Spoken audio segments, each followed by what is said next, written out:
This is not just the story of weapons. It's the story of how humans learned to conquer the world. For millions of years, early humans were not at the top of the food chain. They were middle-tier creatures, often more hunted than hunter. An early human walking alone in the savannah was a target for lions, hyenas, and other large predators. They lacked sharp claws, powerful fangs, or thick hides. Their primary advantages were their brains and their hands. An early human might see a small animal, like a rabbit, but could not catch it with bare hands.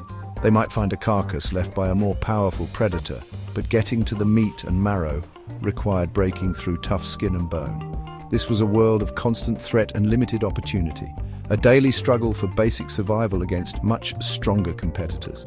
The first great leap forward in human history was not a grand idea, but a simple, practical discovery. An early human, perhaps out of desperation or a flash of insight, picked up a rock. This simple act changed everything. That rock could be thrown to scare away a jackal trying to steal a meal. It could be used to crack open nuts or the bones of a dead gazelle to get to the nutritious marrow inside. This was the dawn of technology. The stone was not part of the human body, but an extension of it. It was the first tool and therefore the first weapon. This simple object transformed a weak, vulnerable primate into a creature that could suddenly project force and break things open. This initial use of unmodified stones was a game changer, but it was just the beginning. Early humans began to notice that some stones worked better than others. A sharp-edged flint was more effective at cutting through hide than a round river pebble.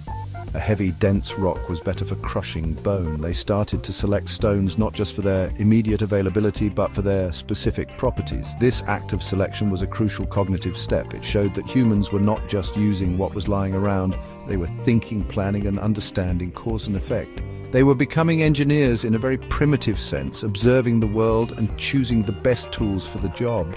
The implications of this were enormous. With stones as basic tools, early humans could exploit new food sources. They could scavenge more effectively, getting to the most nutritious parts of a carcass before other scavengers. They could hunt small, slow animals with greater success. This improved diet, particularly the increase in protein and fat from marrow, fueled the development of their most important asset, their large brains. The simple act of picking up a stone and using it to survive created a positive feedback loop. Better tools led to better food, which led to bigger brains, which in turn could imagine and create even better tools.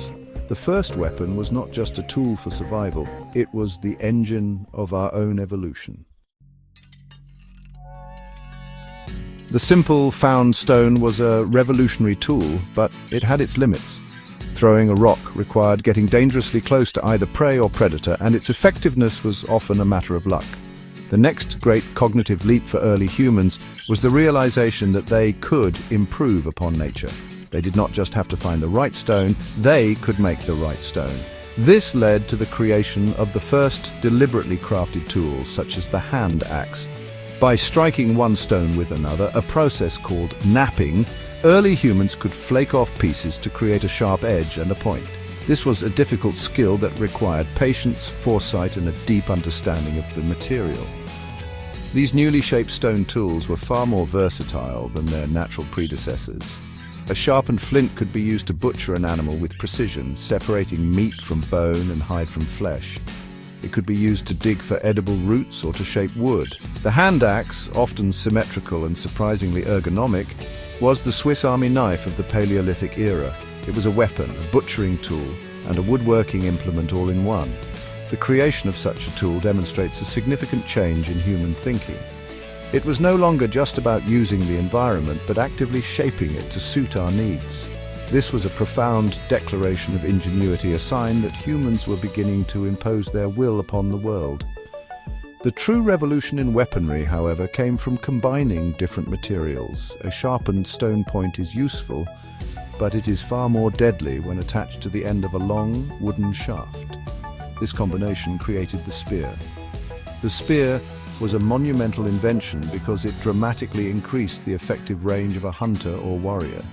A human could now strike a killing blow from a safe distance, minimizing the risk of being gored by a mammoth or mauled by a cave bear.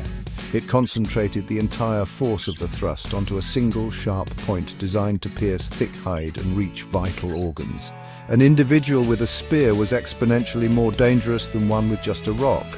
Learning to make a spear was a complex process that required new levels of planning and cooperation.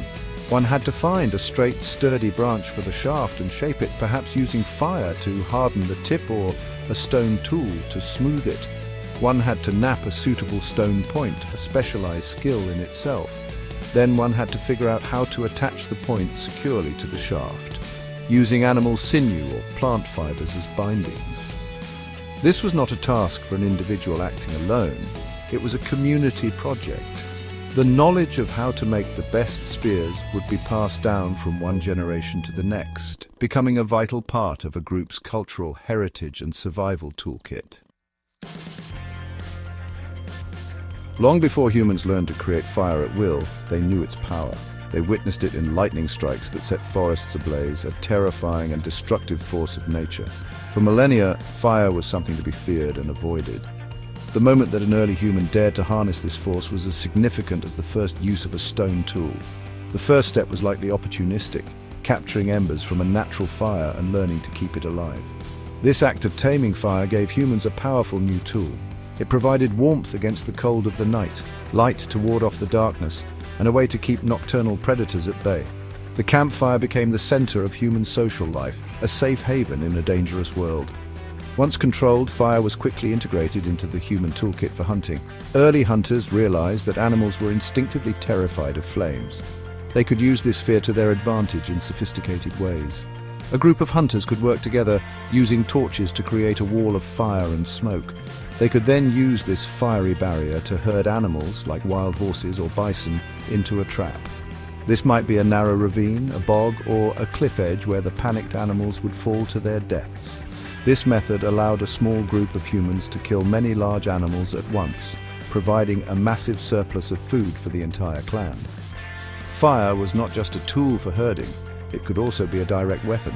A flaming torch could be used to drive a dangerous predator, like a saber-toothed cat, out of its cave, allowing humans to claim the prime real estate for themselves.